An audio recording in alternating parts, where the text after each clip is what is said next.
So good evening, welcome to the London School of Economics. My name is Ricky Burdett. I'm the director of LSE Cities, which I run with a number of colleagues who are here, and we're here to celebrate Europe, actually.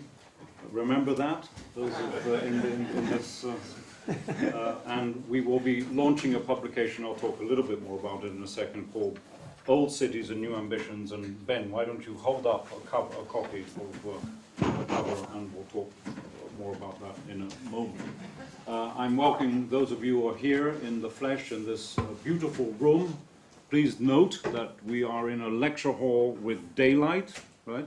We can actually see the Lincoln's Inn Fields.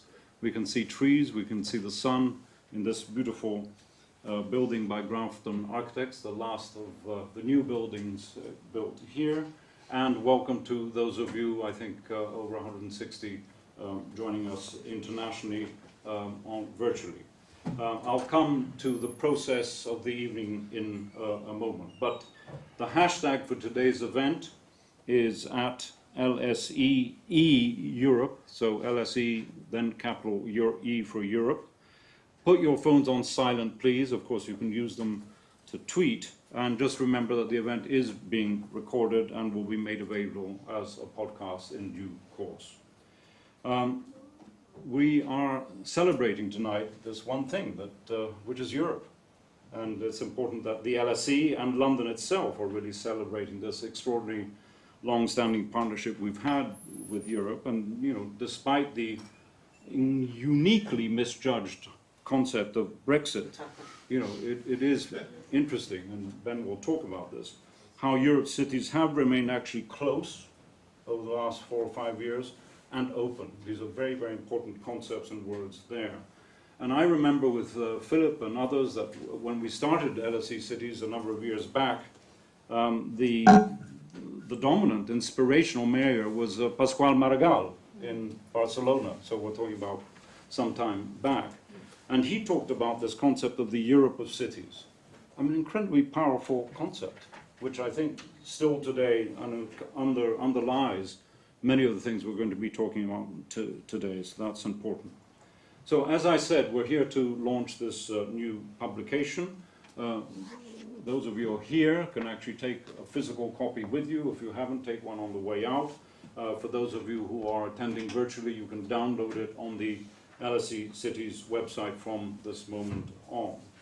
Now, my colleague Ben Rogers, who I'll introduce in a moment, who's run the research program with many of the colleagues here, will speak about it in a moment. I think, in short, I would say that it provides a snapshot of what constitutes common ground in Europe's cities and identifies scenarios of growth and development which preoccupy mayors and city leaders. And that's why we have two mayors, city leaders here.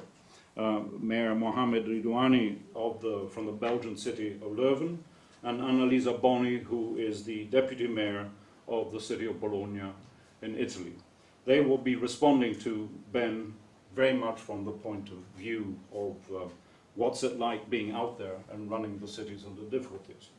Now, I have to say, none of this, we wouldn't be here if it weren't for Jim Anderson, or other respondent over there, and Bloomberg Philanthropies. In fact, as head of government innovation at Bloomberg Philanthropies, Jim has tirelessly promoted the need for cities anywhere in the world to be better governed, have better resources and data, very important, I think, to you and to Bloomberg Philanthropies, and be better equipped by its leaders to meet the challenges that we're all facing together.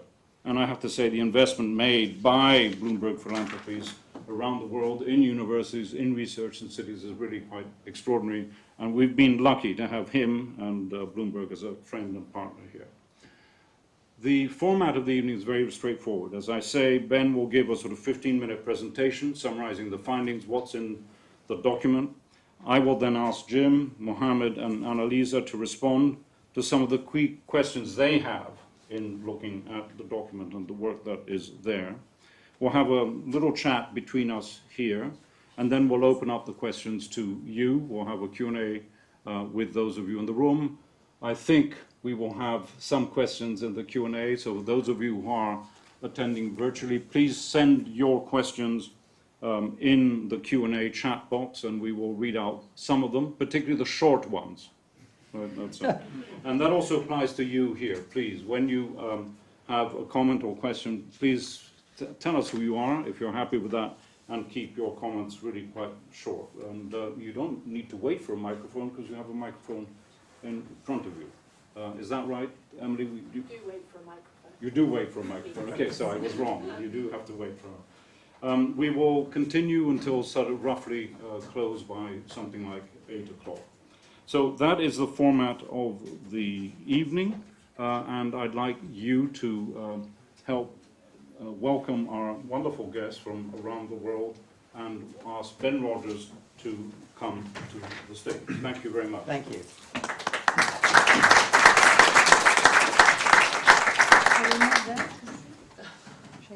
No, because we have a screen there. Okay, we have just a momentary technical hitch. These will be sunned out of the.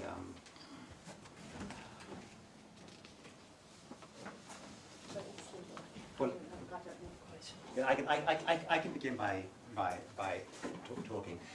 First of all, I just want to add my thanks to those of Ricky, particularly to Bloomberg Philanthropies, for supporting this European Cities program we've been working on for the last 2 years, to our panelists and respondents for travelling to London, and to my European Cities team at the LSE, without whom we wouldn't be able to do this research or produce this, I think, sort of handsome report. And there we go, it's all working. So as Ricky said, I'm just going to sort of talk through some of the findings and themes to emerge from our work. Okay, here we go. Right, here we go. So I'm going to start this with a couple of sort of high-level observations about what Ricky's referred to as the sort of European, the Europe of cities. You know, Europe has a very, very distinct urban profile. It's a city of a continent of small, medium-sized cities which exist in close proximity, which typically have very sort of dense, tightly knit medieval city centres, making them highly sort of bikeable, walkable, and the rest of it. A fantastic sort of mixture of activities. They also characteristically have very old city governments. This is an image of Bologna here on the screen.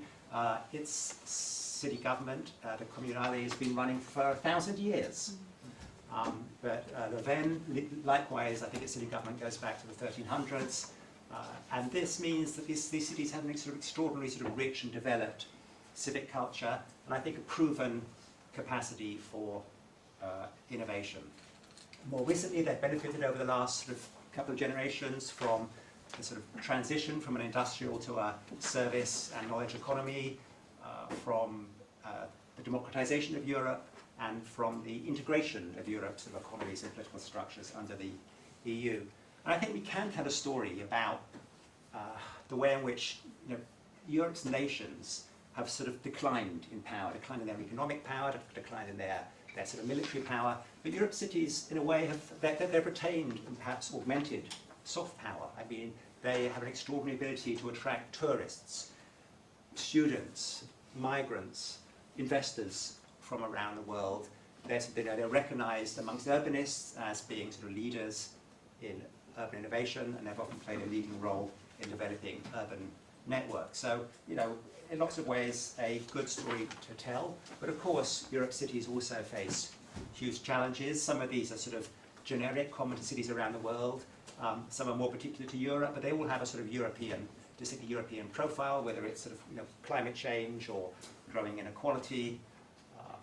But also, you know, the sort of really sort of distinctively European ones. I mean, one we have to mention is war.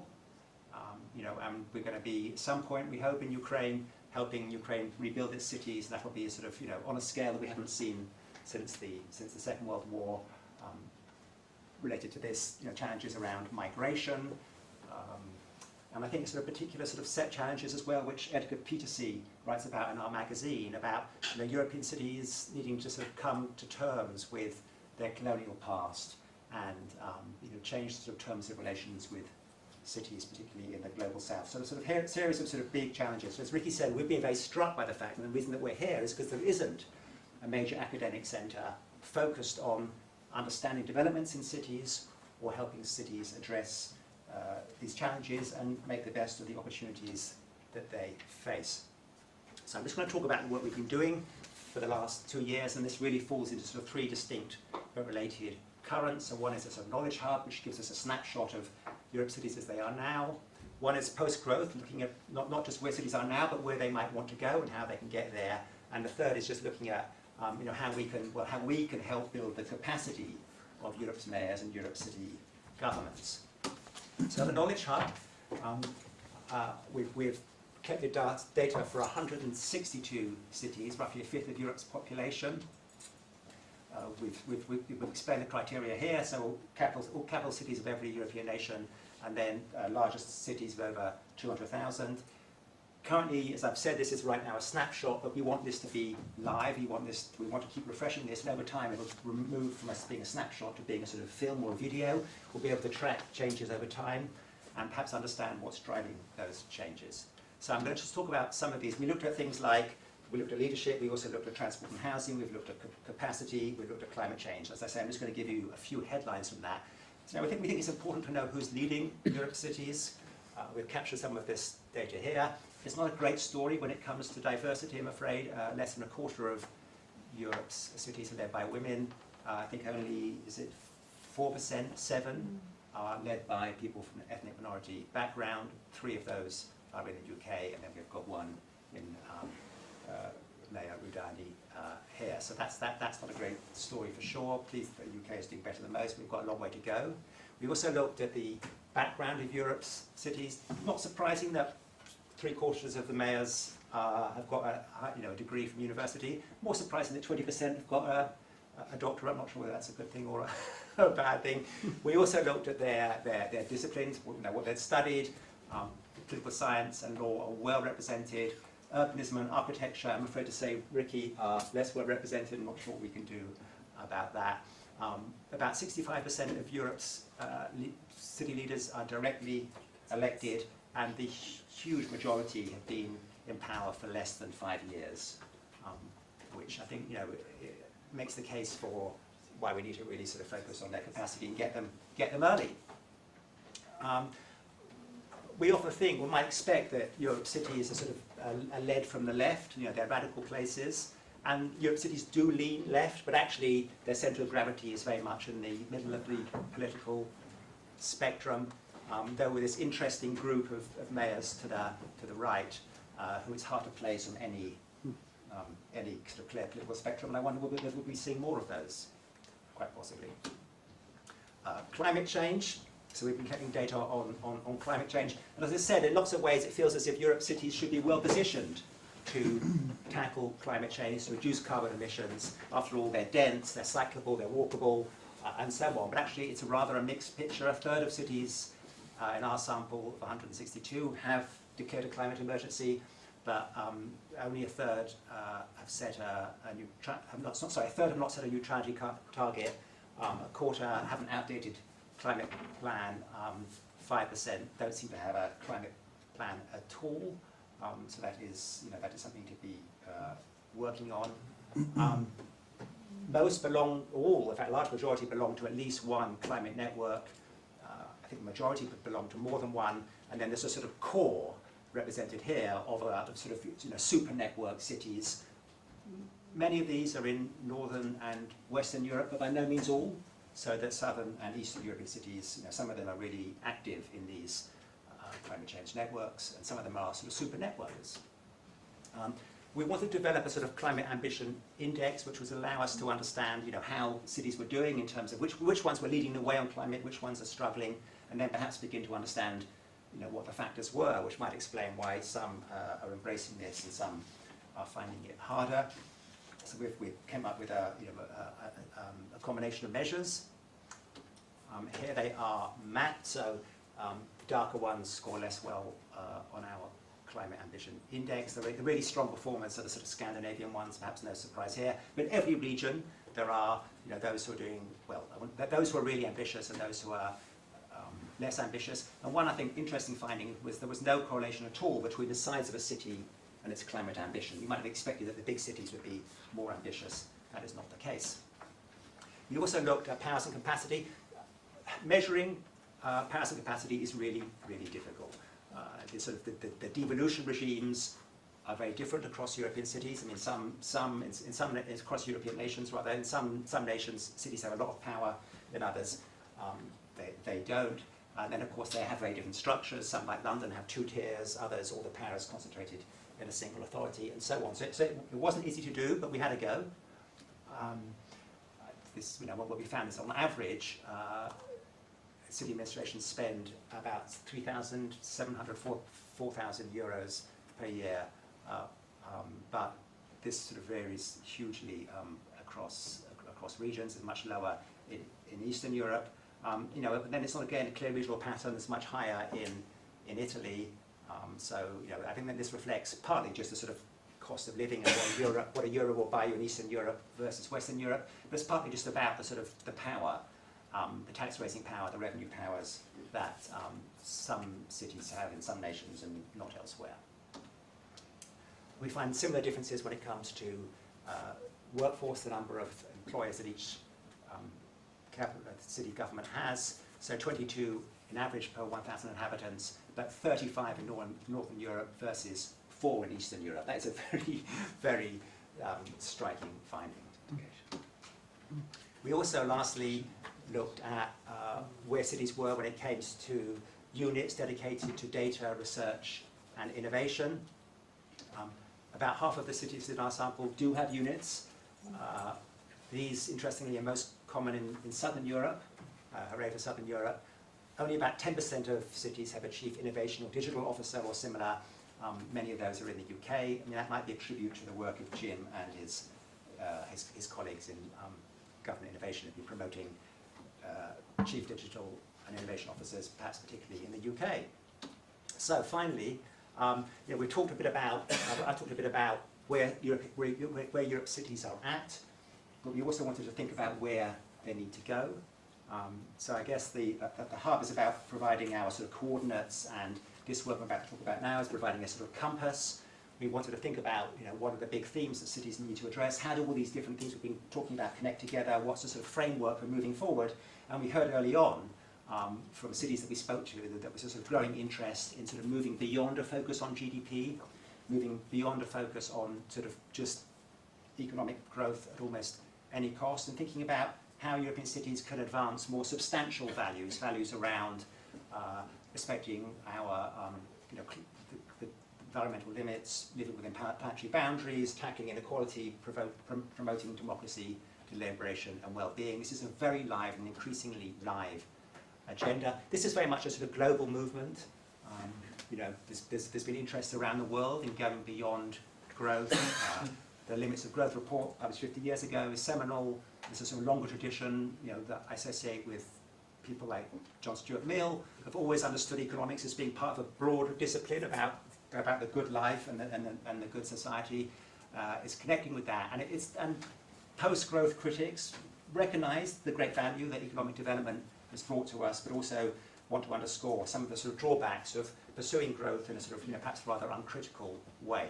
And I've identified some of the sort of big issues, the big claims that they make. While this is a global movement, there's no doubt that it is particularly sort of European preoccupation. This just maps sort of Google searches for a range of terms like that. It's hard to see, but some are green growth or inclusive growth, sustainable growth, and then others are about going beyond growth. They're about the donut, they're about degrowth, and the sort of pink is the ones who want to go beyond growth and think about degrowth, the donut, and so on. And you can see that this is very much concentrated in Europe. So we know this is a particularly European phenomenon. We also looked at academic literature, and that was also been coming out of European universities on post-growth. This is actually, even in the time that we've been working on this, really become a sort of mainstream issue. So my colleagues were at the 2020, the Europe Beyond Growth conference in Brussels back in May, and when this was last held 5 years ago, I think there was one European commissioner. This time it was a small army of European commissioners, including the President of the European Commission herself. And this just makes the point that actually the sort of, again, European academics have particularly become interested in the urban dimension of post-growth. We've seen a real interest in the role that cities can play as leaders of post-growth, and that's not particularly surprising. We think about how cities work. They are they play an outsized role in generating carbon emissions, and they often at the sort of sharp end of some of the sort of downsides of growth, whether it's sort of pollution and congestion and noise or over tourism and some of these things. So it's perhaps, you know, and indeed hard work. So perhaps it's not surprising that it's cities, and particularly European cities, are really interested in sort of slowing the urban metabolism down. And it's also the case, I think, that in Europe, you know, a post-growth agenda just feels that much closer, just feels that much more real. We've worked with 6 cities just looking at how they were approaching this.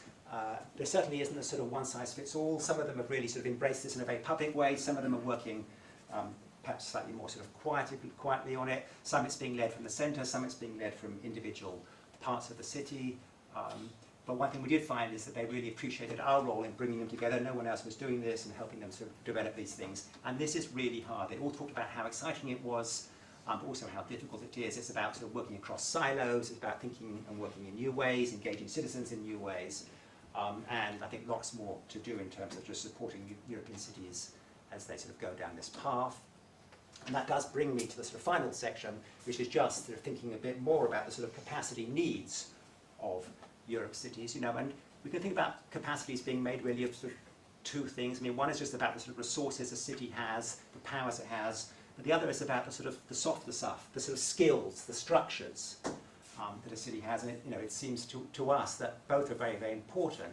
The problem is that a city leader can't do much about winning more powers or generating more resources, but there's a lot you can do about strengthening governance, strengthening leadership, strengthening skills. This is I think, my penultimate slide. This is from our friends at EuroCities. It's their pulse city of European mayors. They asked European mayors to talk about their top priorities for 2023, and I put it up here just because it's a reminder of the sort of range of the priorities, the challenges they face. And it just seems to me sort of, blatantly obvious that actually, while giving mayors more resources and more powers might be sort of perhaps a necessary condition to tackling some of these things, it's certainly not a sufficient condition.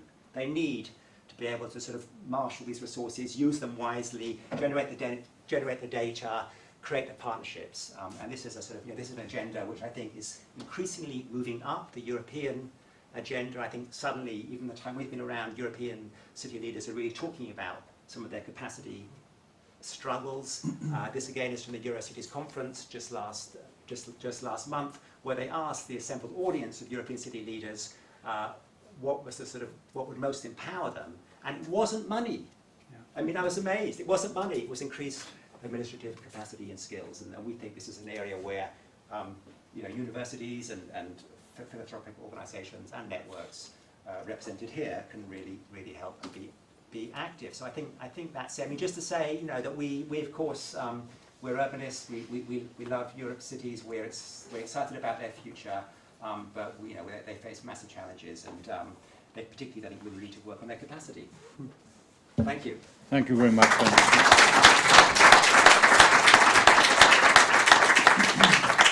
We'll come to, let's call it, the sort of more detailed comments that we've prepared to respond to some of it. But I'd just like to ask you nearly directly, right? I know you haven't looked at the publication in great detail because you won't receive it, but from what Ben has been talking about, and I'm going to ask you two first, what has surprised you?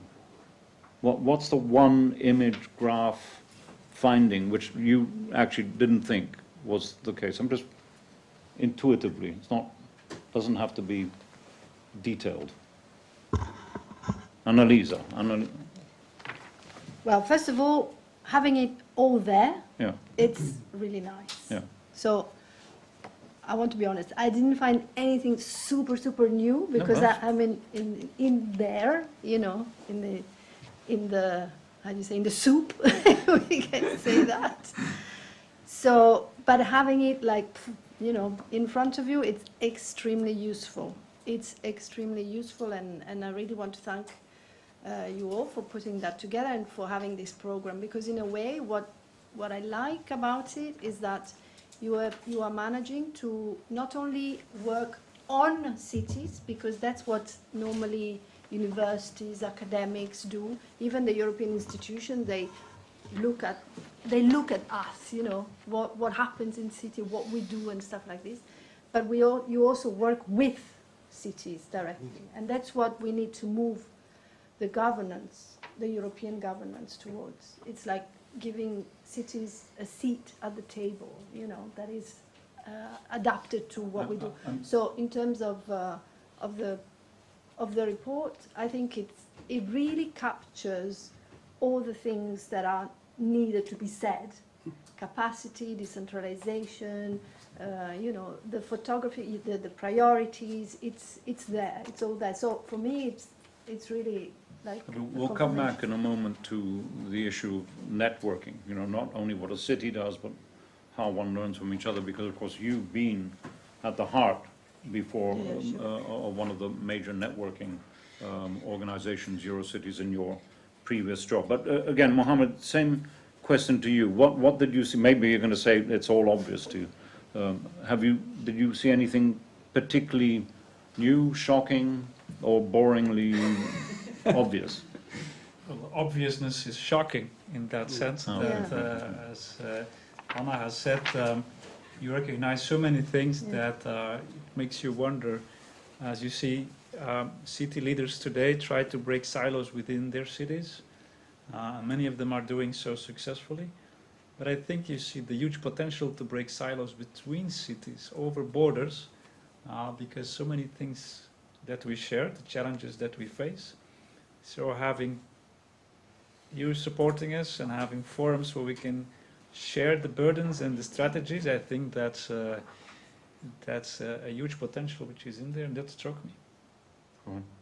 No, I was just thinking one thing that that could have been stronger is the dependency, of our capacity on the national context, which is extremely, I mean, it's only about competence, it's also about capacity, it's about ability to actually play the leadership role that we want to play, and we are playing. We are on the first line, we are on the front line, but we don't have, we generate growth, but we don't have, as you were saying, the competence, the capacity, the legal framework, and so on. So I think that the national sort of barrier, if I can call it like this, in some cases is positive, but in the majority, let's say, if you look at the general picture, the nation doesn't push the cities. So that's one thing that, I mean, an article could have been interesting to focus on. Well, that does lead me to Jim, because Jim, you, in many ways in the last 3 years, right, your country, United States of America, has completely changed from that point of view, right? I mean, let's not forget that when Trump was president, cities were not particularly high on the agenda for obvious reasons, because the Democratic vote is in cities and not outside cities. That's one reason. There are many others, of course. And that you've witnessed with the Biden administration, which, you know, broadly speaking, I think you're supportive of, for good reasons. You've seen the federal government really investing in cities in ways that hasn't happened for some time. So what can we Europeans learn from that? Because you've just made the point, Annalisa, which is, it's powerful. Let's not forget, you know, and it's certainly the case in this country. And Tony Travers may have a view on this. It's not that central government is deeply in love with cities, and if anything, it's trying to hold back the purse strings and certainly devolution of power. But Jim, do you want to just comment on that a moment? I'm sure you've reflected on it. Absolutely, and it's really a pleasure to be here with the deputy mayor and the mayor and our wonderful hosts at LSE Cities. We're very excited to partner with LSE Cities. Tony, Philip, the whole team is here. It's really nice. I just a quick comment on your last question. I was surprised. When I think of sort of cities and networks and great academic institutions, I was quite surprised to learn when the LSE Cities team started landscaping just what a dearth of sort of academic information existed that was really focused on city governance, focused on capacity, focused on the capacity of cities to deliver on their ambitions in the European context. And so we're excited to beef up that capacity here at LSE Cities and build on our long partnership here. Yeah, so it's been quite a sea change in the U.S. in terms of the federal funding picture. In the last couple of years, we've, and basically since the Biden administration and the new Congress came into place, we've seen 4 major pieces of legislation: the infrastructure bill, the climate bill, a CHIPS and science bill, and a recovery bill that have put $4 trillion into our economy. 400 billion of that is going directly to cities. That is a radical shift in a radical shift in the way that Congress and the White House think about cities. I think it speaks to a few things. One is there's increasingly a sense in the Beltway that a lot of the best solutions are going to come from the field, from our communities, and that one role for Washington, D.C. is to tee up money and to do a better job of looking for those solutions. Secondly, I think a growing sense that cities are critical actors in the nation's sort of economic development and industrial strategy, and that they have a concrete and clear role to play in it. And third, I think there's just a recognition that we will never get the last mile on any of the big national problems that we're trying to face if we're not equipping and engaging at the local level. So I think for all of those reasons, cities are at the table in a fundamentally different way. If you ask US mayors, I'm not sure they'd say they have a big seat at the table, but they're getting a lot of money. It brings us to a different set of challenges. Imagine being called and offered your chance to debut on Broadway, but not having had a chance to prepare for the role or to prepare for the opening curtain. And that's in many ways the position that our cities find themselves in. Suddenly they are looking at this generational opportunity to dream a better future. For many cities that have been very disconnected from the knowledge economy, a chance to enter the knowledge economy. But after many years of dealing with short-term crises, one after the next, they're being asked to stand up, imagine where their city fits into the broader sort of national landscape, and to put together, complex financing, complex networks and partnerships, applications for competitive grant programs, boom, just like that. So we have really recognized that there's a massive role for civil society play to step in and to help strengthen those muscles and strengthen the capacity of cities to dream that, I don't want to say they need help dreaming. They've all got big dreams, but translating those dreams into competitive grant applications that can begin to get at some of the regional inequality that has really become a huge problem for us politically in the United States. Those are exactly the communities that don't have the muscle, the sort of grant writing teams in place to deliver on that money. So it's very exciting. I don't know if it's a permanent shift. I don't know how much politics have driven some of the shifts that we've seen, but it's a great thing and it gives us a lot to build upon. And the question now shifts from check writing and authorization in Congress to delivery and being able to actually execute on these visions. And I can say that, across the board, we face a serious capacity gap, a serious delivery gap. And cities really need a lot of help in order to sort of tee up those ambitious dreams and execute on them. But you look from the States, say, to Europe, or some of the work that's been done here, and get a sense that the capacities are more developed here, or not necessarily? It's interesting. We have what some people have called a fend for yourself federalism in the United States. And so in particular in the communities that have been left behind, that means their local tax bases are smaller. That means their capacity to generate new services is smaller. That means their ability to attract new investment is smaller. And it's a negative spiral. And so I think, broadly speaking, and I'm not a European expert, but in general, because of the redistributional policies of national governments, I don't think you have that same challenge. So we have a real mixed bag in terms of capacities in the United States. Well, that was one thing which was interesting in one of your slides, where you saw the diversity between the cities in terms of capacity, because you said that the range was cities having from 4 employees per 1,000 inhabitants up to 35, I think, in the Scandinavian countries. So that says something. So it's interesting maybe in the next studies to dig a bit deeper into that, because indeed in the Scandinavian countries, all these cities, they run all their schools, they run their hospitals, so you can see that reflected in the numbers. While when you go a bit south, it's a different, or to the east, it's a different scenario. You want to unpack that a bit? Well, I mean, I'm just going to say that I think it's also the case in Europe, and Annalisa can talk to this, that we've seen some cities having to sort of send back funds that they've received from the EU because they just haven't had the capacity to use them. So this is, this is not a unique problem, and it just speaks to my point and your very nice metaphor about sort of, having to perform without rehearsing. That money, I've sort of changed on this. I always used to think perhaps because Britain's so centralised, that the key thing was resources, influenced by Tony. And I believe in devolution very strongly, but I also absolutely believe that you have to know how to spend the resources and use the powers that you have. And I'm not sure that's always the case, even in Europe. I think it's easy to confuse capacity or budget for capacity. Yeah, exactly.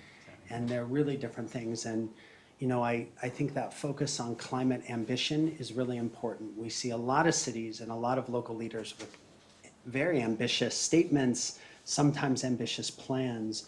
The delivery capacity is not necessarily there. And so, increasingly we're pinning our hopes on cities for so many issues. And I think developing a more clear-eyed view on where they do and don't have the capabilities to deliver is really critical. I mean, Mohammed, let's go straight to you then, because in many ways your agenda as a mayor, I mean, you've worked, of course, in the administration, in other roles. There's this commitment to climate change, more caring society, etc. What's the biggest challenge you're facing now that you've been mayor? I mean, is what Jim is saying resonate with you, with the problems of actual delivery? I mean, is it lack of money? Is it? I think it's a bit about in Belgium, because cities in Belgium have quite a lot of capacity. As a mayor, you're an elected official with executive powers. You have a budget, you can raise taxes, you have instruments, but we're a federal country, a small federal country, a complex country, and there is a huge interaction between the local, regional and federal, and we have different coalitions in the regional federal with different ambitions. So to make that work is not always easy, but at the same time I think that we're quite well off with the capacities that we have today. My biggest challenge is in fact the growth of Leuven. We are a knowledge university city situated quite close to Brussels in the Dutch-speaking part of Belgium. And there's a downside to the success, because each year I have more students, more inhabitants, more economic activities, which puts a pressure on space, actually. So I want to provide the space, but providing space needs to be matched That's with... not a terrible problem to have. Well, you can, but Climate you wise. saw the degrowth discussion, so providing space needs to be matched with your sustainability goals. So I think that's the major challenge that we faced.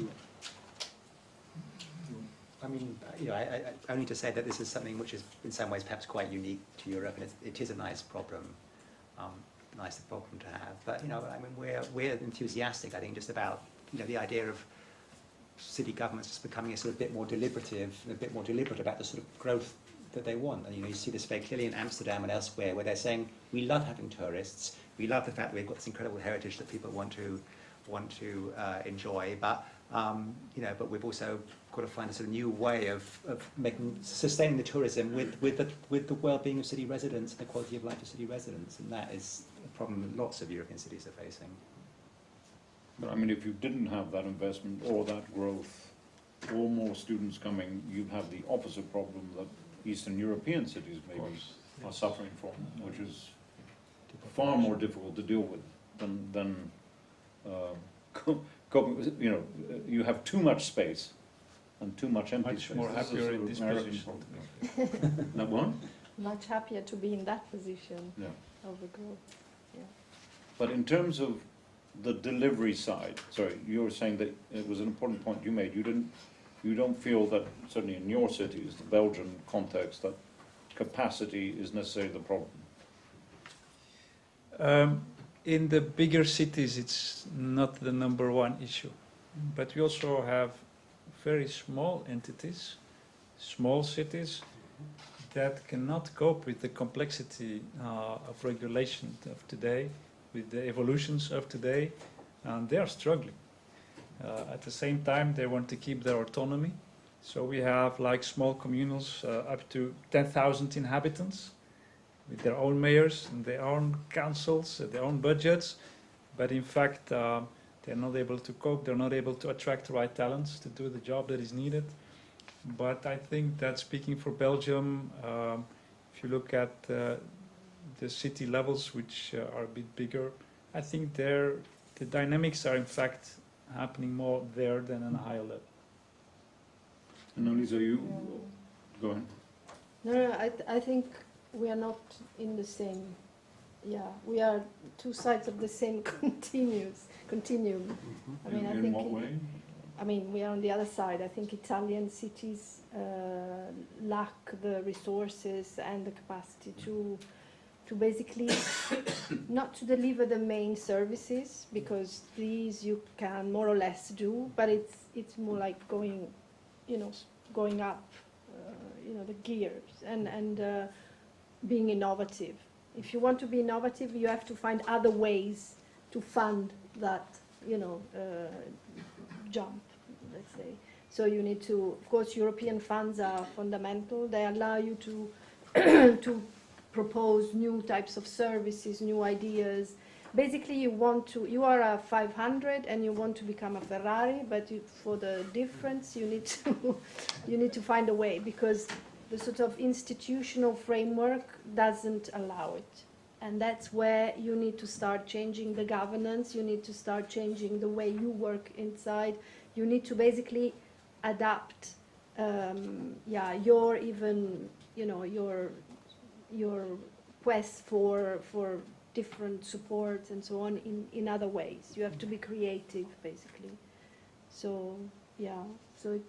But I think you can be creative when you have less money, but also when you have more money, because Leuven is very creative. I love what you just said. I think that even just reflecting, I was in like Bloomberg City Hall 2006 to 2010, and in some ways it's the same job as it's ever been, but I think the world is throwing more challenges and crises at local leaders than all of us, I think, than ever before. And so,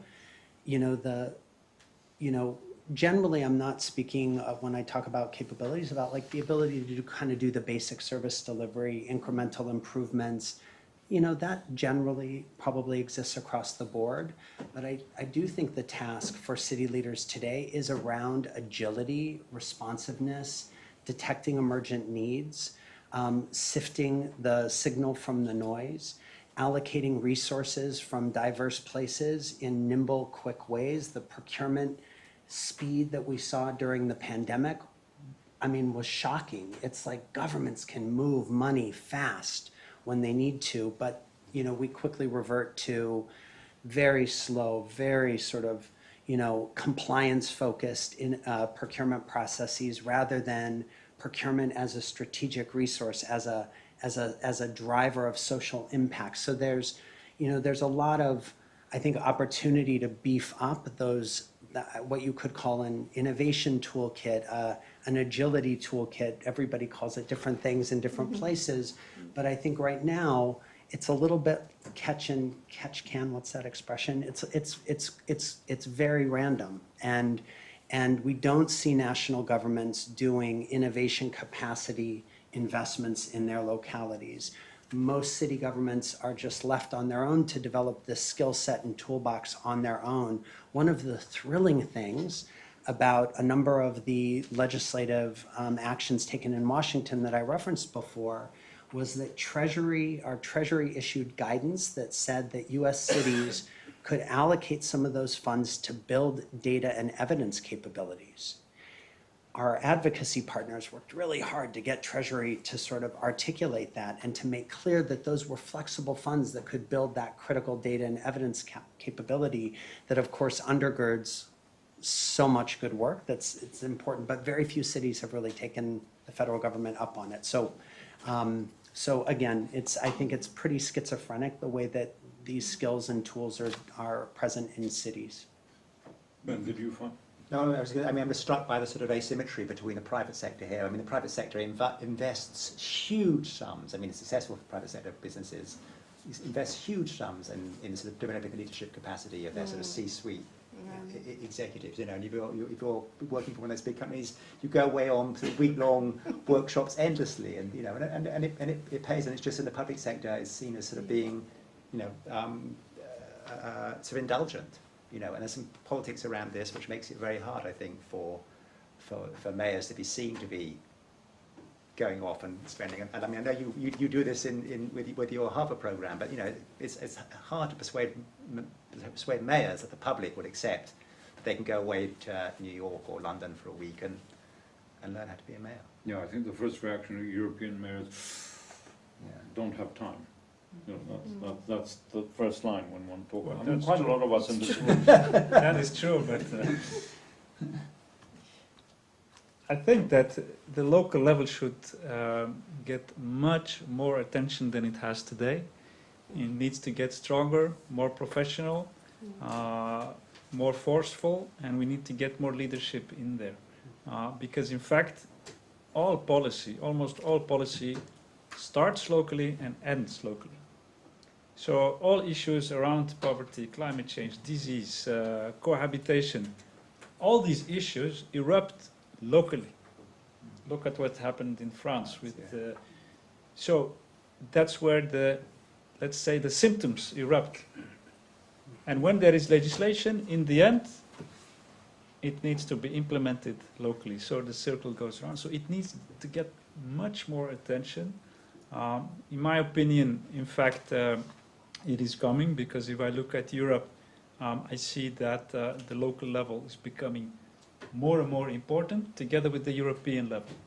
So it's all the things in between that are in trouble.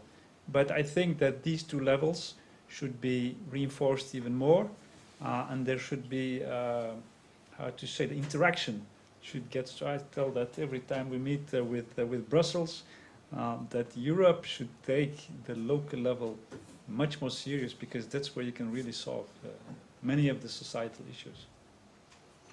Before we open up the questions to the virtual and the physical floor, I wanted to go back to one of the areas about not just the dynamics within cities, but between cities, so networking and learning from each other. And Annalisa, of course, you've been in such a critical role in Eurocities as the Secretary General until a year and a half or so ago, now have moved into, you know, on the front line, as you were both sort of saying.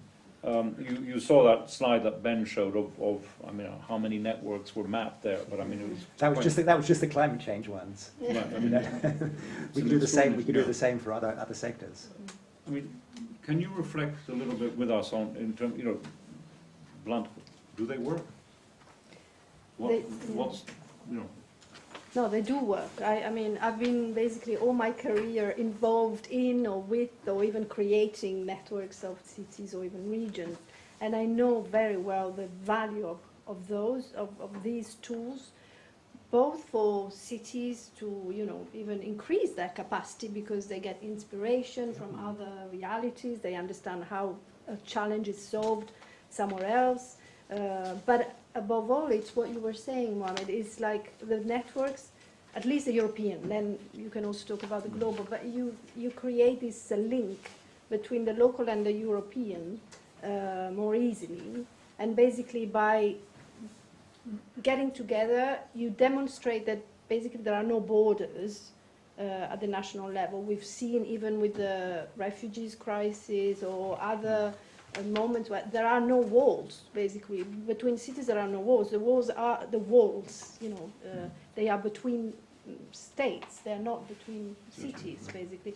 So, you know, it's a good narrative. And it's reality. You know, there were welcoming cities, you know, Barcelona, Bologna, other Leipzig cities that were saying to their member states, you know, tell us if you need, you know, let the refugees come to us. We can organize ourselves the sort of, you know, spreading and, how do you say, sharing of you know, the organization of the welcoming and so on. So that's where, and it really helped, basically helps, in a way, the Commission, who is the institution that has the policy, let's say, power, but doesn't have actually the decision, final decision power, because this stays with the Council and the Member States. But at least the Commission has tried in the last 20, 30 years to have the sort of richness and the potential of cities emerge. It's the only institution that has actually done that, but has always gone against the wall of the member states that said, don't touch urban. This is our stuff. Don't put the hands on that. That's ours. So that's why there was never an urban real agenda. It was more like, okay, let's work together. But it was never the regional thing, yes, because it's in the treaty, but the urban doesn't exist. So the urban has always been like intergovernmental. So the networks basically manage to... Say more about that. Yeah, so What the does that networks actually manage mean? to basically demonstrate that cities are absolutely useful to bring the European policies on the ground and have, you know, the good values and the good policies basically happen with citizens, with Europeans. It's not the member states in the end. So the networks have helped that. But okay, they work, they do their best. There's a big variety, the big diversity, depends which network you're talking about. Some of them have more resources than others, like cities, and therefore, you know, there are good things and bad things, and less functioning things. But of course, the fact that they are, I think in the last years, in this last decade, they have calmed down, in the sense that before they were just coming up like mushrooms. And then they've realized that, hey guys, there's no market, basically. They're not too much, it costs too much, and so on. So basically today, those that are in the market are those that can offer services that can actually be useful to cities. And there is enough of them to satisfy the different, you know, they can cater for many cities. But on the other side, I think they still have some sort of things that could be improved. One thing is that the generic one especially, those that are not in one field like the climate networks, they don't help cities to evolve in this systemic approach. They just mirror their masters, basically. And so there is the mobility thing, there is the economic side, there's the social, and it doesn't, in terms of the, you know, capacity and inspiration, it doesn't help this, you know, we have to move to a systemic way of working, which is so difficult. And the networks are not helping that.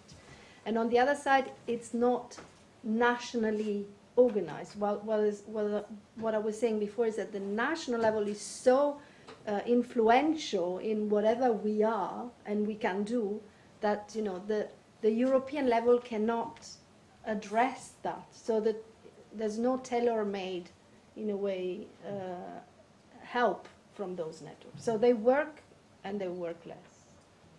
Mohammed, you want to comment on, I mean, does Leuven enjoy, take part, benefit from being part of these wider networks? Yes, we are a very enthusiastic networker internationally, and as Anna said, that's true. We don't feel many of the borders. We have friends across all of Europe. We collaborate with cities also across the continent, in the US, in India. And that goes quite naturally, without too much hassle, without too much formality, and because you find each other in very common issues that you want to deal with. And as Anna said, today it's more either bilateral. For example, we have very good relationship with Krakow, which is a city in Poland. Can you imagine, they have, just in a few weeks, they took in more than 100,000 refugees from Ukraine. And they managed to do it. It's unbelievable, but they managed to do it without the support of the national. And we collaborated with them to, of course, to help them and to take over some of the refugees. So this is going on in Europe, and I think that you see how do you call the slinger, which is going again in the other direction. And there were times in medieval times where you had these city-states. I like the idea. And some of them were working really well. You had them especially in Western Europe, in Italy, and in the lowlands. And in fact, today I think it's going back a bit in that direction, where you see quite some of the cities taking a leading role in Europe in tackling some of the most pressing issues of our time, showing the way forward, and showing to their inhabitants that things can be done still. While I think that we can all agree that trust in our national governments, in politics in general, is in decline, which is awful. Which is awful because that means also that it will be harder to convince the younger generations of leaders to step into politics. That would be a disaster for democracy. But at the local level, I'm hopeful because still there I see leaders taking up responsibility, even though it's super complex and the way is bumpy, but still they can deliver. And their inhabitants see that they can deliver, and that's hopeful for democracy. Yeah. You go ahead. Well, I'm just going to say, I mean, there is I think it's a Eurostat sort of data looking at devolution across Europe. And it does show a pattern where cities have gained more power over the last 20 or 30 years, particularly in the former Soviet bloc and in the sort of former dictatorships, which were very centralized. And they have gained quite significant new powers. But then there's an interesting trend over the last few years, particularly in Poland and Hungary, where the state is very clearly re-centralizing, and actually in the sort of Western and Northern European democracies there's been very little. I mean, there's a lot of policy talk about devolution and decentralization, but I don't think, when it actually comes to sort of hard powers, not a lot has changed. Jim, on this point? No, I was reflecting on the points about the networks. We saw a huge increase in the number of city networks in the early 2000s, to your point. And I think what exists today is incredibly essential infrastructure.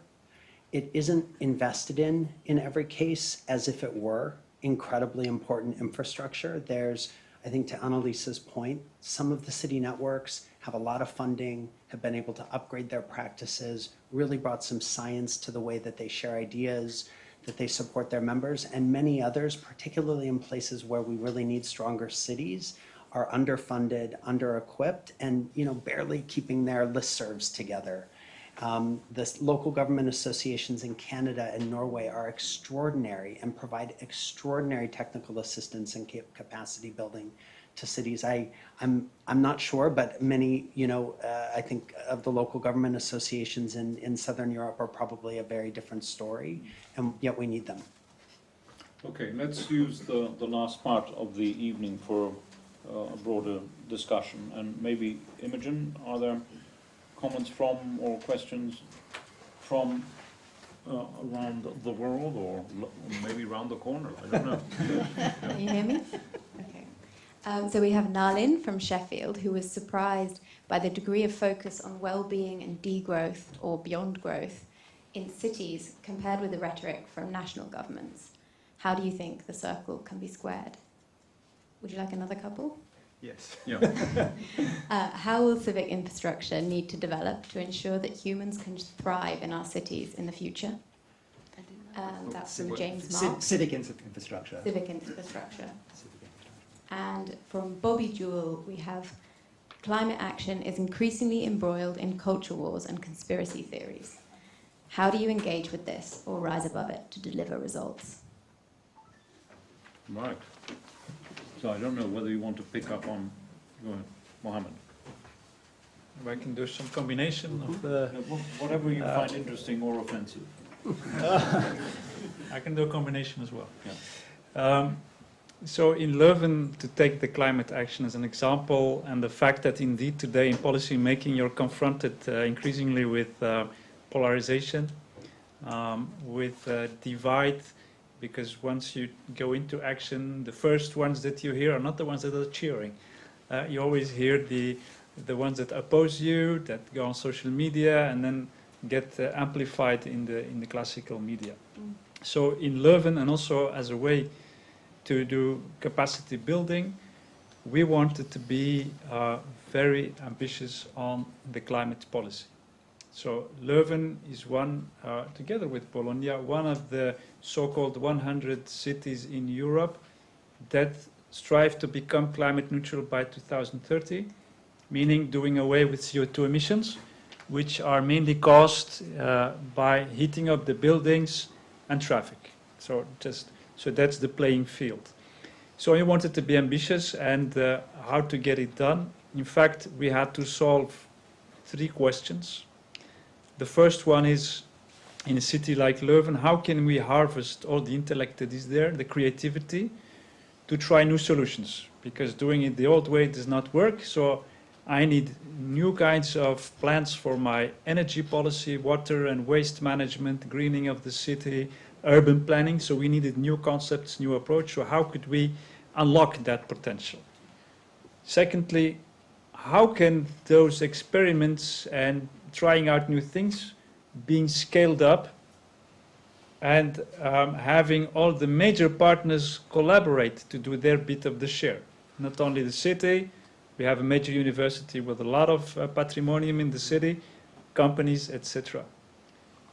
Third question and challenge, how can we do all this and be inclusive at the same time? Because of course, when I introduce a new mobility plan giving more space to bicycles, and Leuven is a bicycle city #1 in Belgium. You have to watch out when you're there, so they come from all over. And we gave them a lot of public space. So my highly educated middle class will cheer for that. But when I go to the neighborhoods like the one where I was raised, with a lot of, let's say, where we have the lower income, social housing, migrant families, you hear a different story. So they have other questions and difficulties than, so I think that they're more busy with the end of the month than with the end of the world. So you have to be aware of that. And they say, look, I have to go to work in the airport and I come back at night, so I cannot bicycle all these kilometers. So how do you solve that? Where do I park my car? So be inclusive so that we don't become some kind of ecological elite cities. That's when we came up with a plan of some kind of new governance model, which is called Leuven 2030, where in fact a couple of years ago I convinced my city council to give away climate powers to a new governance model where it's not a network, it's really a new kind of organization where the city only holds 20% of the shares, so 20% of the power, and is sharing power equally with the knowledge institutions, companies, citizens, and grassroots organizations and NGOs. And this Leuven 2030 is in fact coordinating all action plans in my city. They come up with experiments. We have more than 180 running right now in the city on all these domains of water, energy, housing, etc. And they, in fact, collect leadership in my city. They collect all leadership that matters, that agree on this ecological agenda, and that tell the same story and give the majority of people, the silent majority, a voice. So that I have a backup when I have to take all these mobility plans that come out of Leuven 2030, take them, because the city council still has monopoly when it comes to voting mobility plans, but it's born out of this Leuven 2030. The last years, actually, we were able to do a lot of things. In Leuven, it's 30 kilometers an hour across the whole entire city. In fact, CO2 emissions, indeed, even though they do not go down as fast as I would like, but they do go down in a growth scenario. And there is a huge potential being unlocked of all kinds of projects that are going on in the city. At the same time, in this Leuven 2030, at the table of the board, which you cannot enter, so we have all these categories, but you cannot enter this board and this organization if you don't present a binding action plan. So to avoid greenwashing, you have to present each year the follow-up of your own action plan as a university, as a company, as a city. But in there at the table, I have all my social housing companies. I have poverty organizations. I have neighborhood organizations, so that we take their stake as well at the table. And a big chunk of the budget is also going to insulating social housing, to provide what is needed also to this neighborhood I was talking about. And then I will conclude, but we implemented, because cycling is good, but we saw that some of my inhabitants do not cycle, especially women with migrant background. So we established a school, cycling school, where everyone can for free learn how to cycle. It's a huge success. And so to be, this inclusiveness is important as well. And maybe this is, it shows maybe how in this polarized world there is still potential in making people collaborate across different sectors and environments. Not only people from different social groups and incomes, but also people from public background, government, with company life, which today seem not even are not even able to talk to each other in some places. But I still believe that it's possible if you have the good rules of play, if you have leadership there, if they agree, and a clear vision, that it's still possible to collaborate. with Annalisa, results. maybe continue on that, but also connect your reflections on Bologna's unique pioneering sort of role in civic engagement, which goes back, well, at least 30, 40, 50 years. Yeah. Yeah, well, all the things that Mohammed said is more or less happening in Bologna in terms of this innovative governance and so on around the mission, because it's the one, very unique opportunity to start working systemically and in a new governance. It's a new, let's say, reason for us to do it. This mission of climate neutrality to 2030. In terms of the civic action and that work, what we are trying to do is to basically go really down to the local, to the, our main word is proximity. It has to be, capillare. It goes really down like the veins of a network of and really going down. And for instance, at the beginning we were really complaining with our mayor because he was saying from now on, 1 week a month, we spend, even Saturday and Sunday, we spend the week in a neighborhood. So we move basically the sort of city board, the deputy mayors, the mayor, the offices and so on, we move in a neighborhood. And that's really like very disruptive from if you think in the normal way of working. But then when you're there, it's incredible because you have the possibility to understand what's going on, to get a lot of input, to fight or to find good things where you agree and things like that. So it's really like that kind of things, or the participatory budgeting that it's quite common, but it done in a way that is targeting the climate aspect. So people get together in labs. Again, in every neighborhood, we had to spend evenings and evenings just saying, okay, what kind of project would you like? Would you like us to fund in terms of, moving forward in terms of emission reduction? So you had to explain what it meant in terms of justice and things like that. So now we have 6 projects that really are owned by the people in this field and where they feel involved and things like that. So that's and the other thing is like we've created this, we've set up this assembly, citizens assembly, which is happening in many places, but ours is a bit different because it's really become a body in the municipality statutes. So it's a fixed body, like you have the city council, you have the board and things like that. You also have the citizens assembly, and the one that has started now for the first time is dedicated to climate, because 5,000 citizens can ask they can ask a question and say to the mayors, we want to have this, you know, like a petition sort of thing, but it becomes a deliberative body. And so there you have an even more different type of population, because these 100 people are selected randomly on the basis of different criteria, genders, whatever place where they live, age, even non-residents, so like users of the cities, like students, because we have many.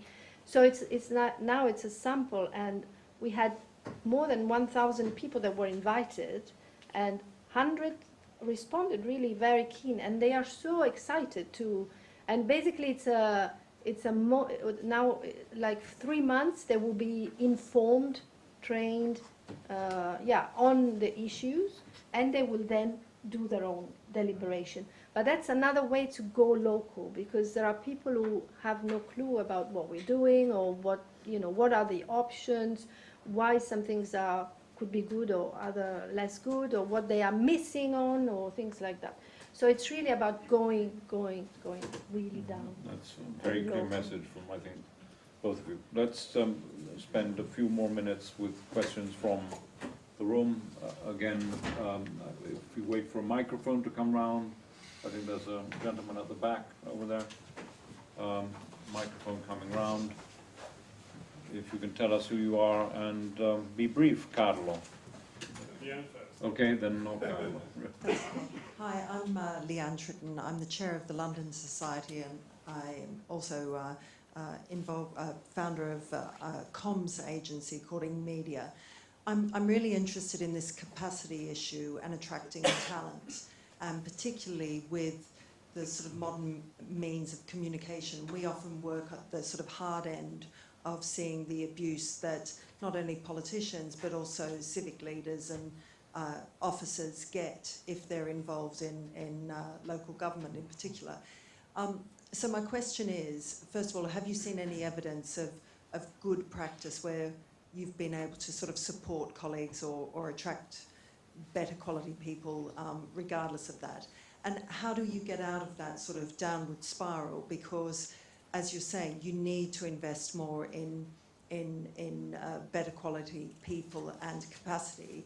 But if the trust in governments at the moment and politicians is so low, local people don't really want to do that. They don't, it's a hard ask to go to taxpayers now and say, please invest more in either civic leaders or officers in local government. So just any ideas on how you crack that let's just problem? park that, and maybe one or two of you may want to comment on that. And let's take a couple more questions. Gentleman down here in the front, otherwise known as Tony Travers. Hi, I'm Tony Travers from the LSE. Two things really. One is, in terms of the no growth future, isn't that going to be rather difficult in cities which don't already have relatively high levels of growth by international standards, and where there isn't much inequality? I can see why, when you've got a very high level of growth, GDP per head, and relatively little inequality, you could settle at that point. But for most cities elsewhere in the world, trying to increase GDP is a major element of government, is it not? I've never been to a city which doesn't want to push up its economic output. First thing. Second, to this question of the evening, it seems to me that looking ahead, given the radical and rapid demographic change that's going on in European cities, that the sensitive management of increasingly ethnically diverse cities in Europe is going to be a big issue looking ahead, and where expertise from cities that have already done something good about that, as compared with those for whom this is a new issue, is going to be a big challenge, looking at the changing demography, likely to increase very rapidly in the coming decades. Is there any other question? Thank you. Carlo Castelli from Urban Purpose. I was thinking about life between cities, paraphrasing Young Gale's book, and the suburban, peri-urban, and rural context that are, present such a kind of political, social, cultural strong divide between urban cores and those.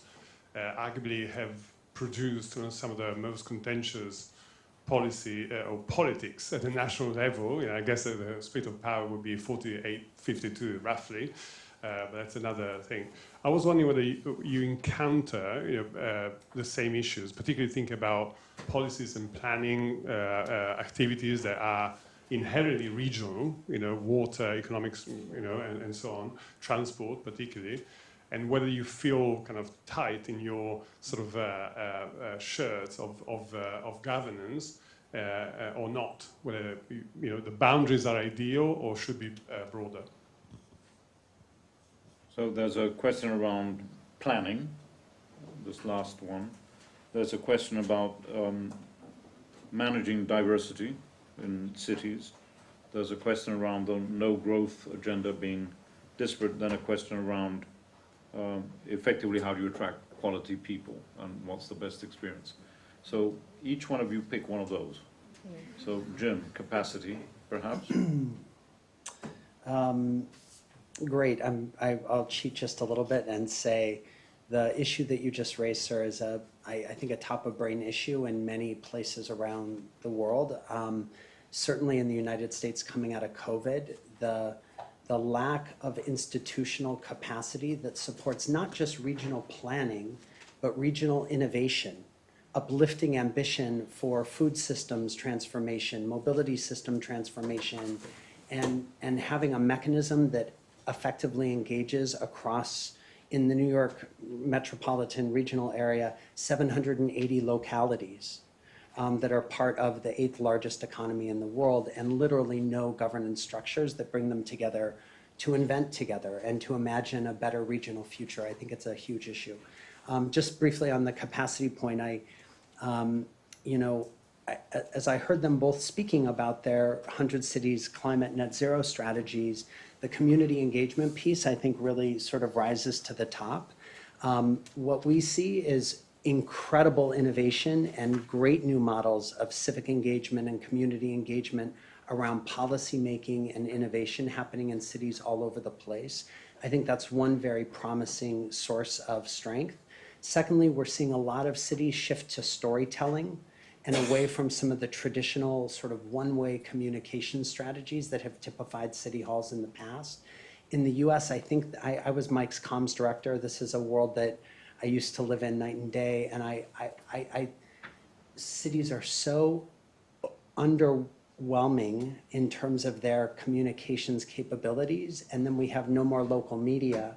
And so they're really being asked to develop their own channels and their own sort of storytelling mechanisms, because there's almost no local media environment anymore to help them talk about the process of governance, which of course is how you build, one of the ways that you build trust in residents. So it's a huge issue. I think the question was a bit more specific as to whether, do any of you, have you had experiences of actually being able to recruit good people? I mean, I think maybe the answer is no. Yeah. Is that? Well, maybe, Please, yeah, for us it's a no, but it's not, no, let me contextualize it. I mean, it's one of the things I said before. For recruitment, for instance, compared to the UK, it's totally different. In Italy, you go through competitions.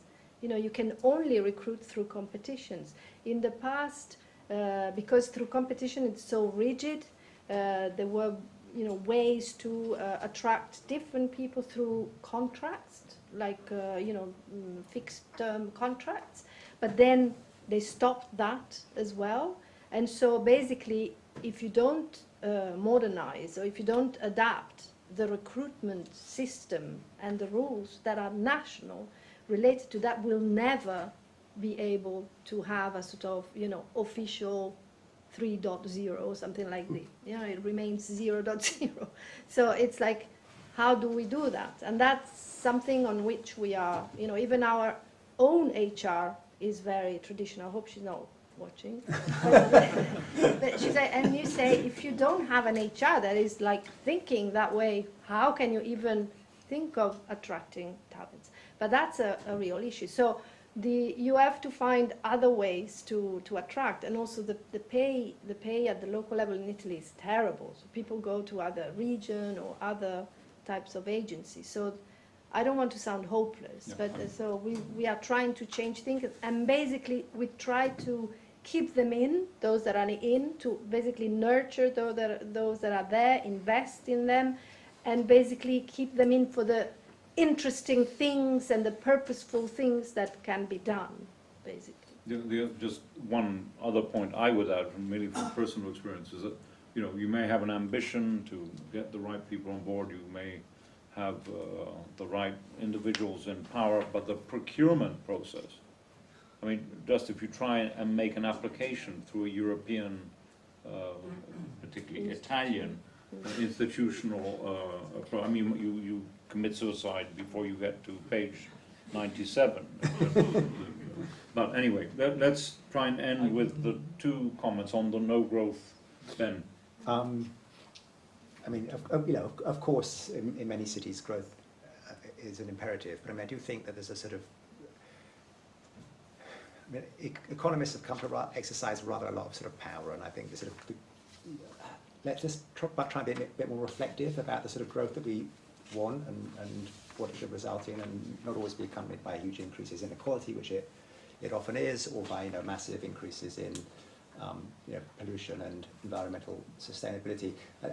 Tony's point about the challenges around Europe becoming more diverse, I think, are extremely sort of well made. And just going back to the sort of slide I showed, just about the sort of very worrying lack of diversity amongst European city leaders. I mean, if you take out the sort of 3 ethnically diverse leaders of UK cities, you've probably got about 152 other European cities with 4 non-white leaders between them, and I think that this is something which this country, perhaps because we are more diverse or for some other reason, just does relatively well. I mean, I went to a huge European urban conference recently, and it was 2 days of packed panels, talks. There wasn't a non-white face, and it's just not. I mean, it's just not on the agenda. Clearly, the conference organisers and the EU have just seen nothing wrong with this. And I do think, I mean, again, I think the US is sort of way ahead on this. But when you look what's going on in France, I mean, that seems to be partly about a failure just to sort of create a more multicultural society. So I think this is such a massive agenda. Well, why don't we link this point then, Mohammed, to perhaps the second of the questions, which is not just representation, but the management of what will inevitably be a larger percentage of people born abroad or first or second generation. As you said, you referred to your own situation in that way. I mean, you have roughly 30% of your population is foreign born? 25 to 30. Right, okay, and I think it's lower in Bologna considerably, but perhaps you might reflect on that. It's more recent as well. Well, I think it's one of the major issues on the agenda of many cities today, many countries. I refer to France these days. If you look at the journals, what's happening with these the youngsters in their deprived situations in the banlieues of Paris. So that's, and in fact, the situation is the same like 30 to 40 years ago. There is no one silver bullet, but what works for me is that invest hugely in the socio-economical side of it, education, schools, kindergarten, which in fact the city is investing heavily to make it almost for free, especially for the lower incomes, guidance of children that have troubles at school. So schooling for me is fundamental. Secondly, the living neighborhoods. I was talking about the climate actions in also for social housing, but in fact you need a good link between your neighborhoods and the places where you have work, where you have education, where you have culture, where you have sports. So all these things should be near to the homes. Also for those that live in those difficult areas. And then third, there is the narrative. And that's where leadership comes in my opinion. It makes a huge difference where the political leadership is using a divisive narrative or a connective narrative. So in Leuven, I try to be part of the second group. I propagate a radical freedom of identity. So no matter your background, you can enjoy your traditions publicly. I invite people and groups to celebrate their festivities in the public, to share it, but at the same time respect the other one's traditions. So I'm quite strict on that one, which creates a more relaxed, can create a more relaxed atmosphere, without saying that we don't have our issues in Leuven, but I'm quite obsessed in creating an atmosphere where you have a sense of belonging somewhere, no matter your background, and that's quite fundamental, next to the fact that you have some out view, some perspective on the future. I think we need to come to an end. It's 8 o'clock, and I think probably, Ben, you started by, saying that there are some common themes, threads around the physicality of the European city, the fact that the problems we face are not the problems of dispersed, never-ending cities, but they're very different in different parts of Europe. That's certainly the case. What I come away hearing from you, but also even reading the report, is something which is very untypical in the UK, Jim, which is optimism. There actually is a sense that the cities are our future. You're referring to the kindergartens, not as a place, oh my God, I don't want my kids to grow up here.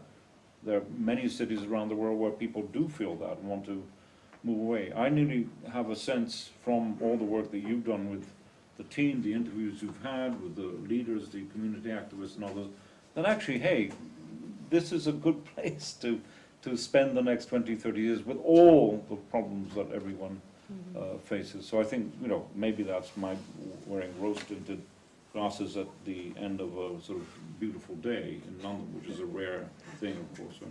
Let me end, first of all, by thanking the teams, the research team, the communication teams, everyone who's been involved in making this happen, both at LSE and, of course, Bloomberg as well.